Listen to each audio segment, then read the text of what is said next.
house between us. And Ben and I have been not only cousins, but very good friends over quite a few years. That was, what, 60 years ago or more. I could tell a lot of stories. I'm only going to tell two. When Ben was in the Army, he was stationed on the Pacific coast, just at the division between northern Canada and Alaska. I think you served on both sides, did you not? I thought he was in When the you were Aleutians. in the Army? Were you in Alaska or? Aleutians. Yeah, I think you were both, on both sides. And for several years, he and I kept on a correspondence, and I've saved all the letters. I couldn't remember exactly. I have them filed, and actually he was quite eloquent. I've never seen Ben write or even speak as eloquently as he was in those letters. So I'm going to fish them out. He would tell me all his Army experiences. Well, no, they were in the letters, and you worked on a newspaper there, and you did writing. Didn't you work on an Army newspaper while you were there? And so he was doing a lot of writing, and I have the letters that he wrote to me. I may have a copy of the newspaper. So that was one event that I remember very fondly, or a series of events with that correspondence.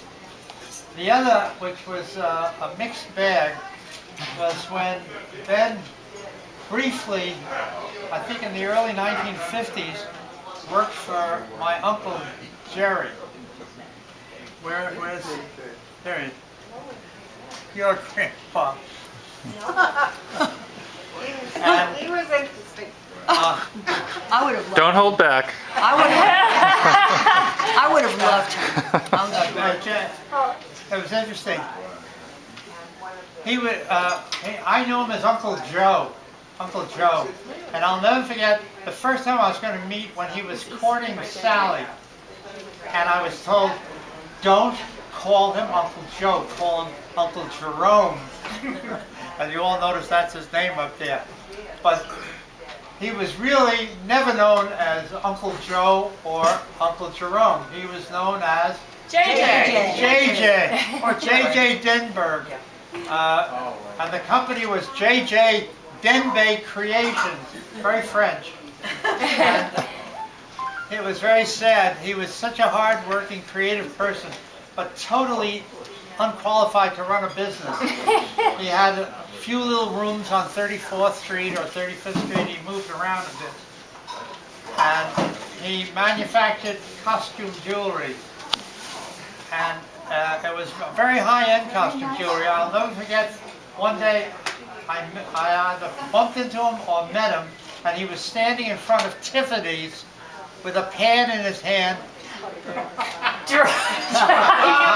copying a Tiffany's piece, because that's the kind of stuff he made. The trouble is, he had no system. He would buy all these stones and jewelry parts and have his people make it, but he had no idea how much he had bought, how much he sold, and all his employees.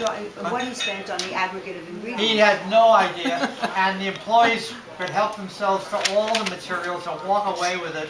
So he barely, even though he was very creative, and his stuff, you still have some, don't you? Yes. Have some? I have some. I have some, and I brought it last night. I'm sorry I didn't bring it today, but I do. He made a few creative pieces. Anyhow, into this chaos, as a favor, I think he was thinking he was doing you a favor.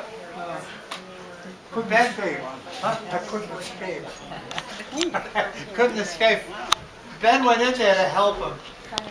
And I went in there 1 or 2 days, every now and again, to try to help bring some kind of order out of this chaos. But it was virtually impossible. And whatever order you brought disappeared immediately. So for many years, this business went on. The salespeople taking a whole line of goods, going off and never coming back, never accounting for it. It was the saddest thing. This guy struggled with this business for, I don't know, maybe 40 years doing this, barely eked out a living. And so Ben lasted, I don't know, it was about a year, something, huh? And I would meet him and he would just roll his eyes. So it was very sad. Anyways, so I thought I'd tell that story because it involves your... Bob, may I just add to it? Yes. My Aunt Ethel here, who was Leonard's sister-in-law, and her husband very often ran into JJ at the Automat on 34th. At the cafeteria on 7th Avenue on Thursday night. We used to go to Macy's and we used to go into that cafeteria and have dinner. And when first time we went there, Joe said, JJ! And then he came over and spent time with us. Yeah, that was right there where his place quite was, a there while on ago, 34th, many years 35th Street, right in Then I have another incident. Tell about the nurse. No, that's later, that's not mine. That's mine. Yeah, it's mine, yeah. Go ahead. Okay, well tell about, okay, Ethel has a Manya story if she can add to you. When my niece, my sister-in-law had a baby, and we went into, when she brought the baby home, we went to the house to see them. As we came in, she had a baby nurse. Joe, we opened the door and Joe sees the baby nurse. He said, Manya! Manya was the baby nurse. Yes, our aunt. Greenland's mother. Yeah. And this little baby now. Ben's and my aunt, Manya, my mother's sister.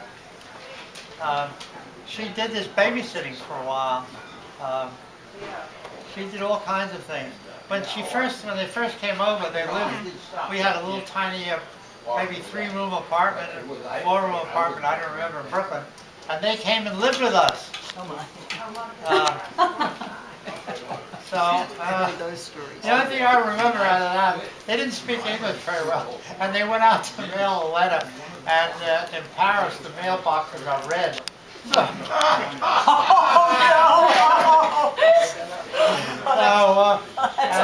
I was just a kid then, but we had this little memory. I used to say to her, do you remember, because she didn't understand English very well, do you remember fire but no fire? Because the engines all came. Oh, no. So, Fire who's but no next? fire. Who else has an incident, a story?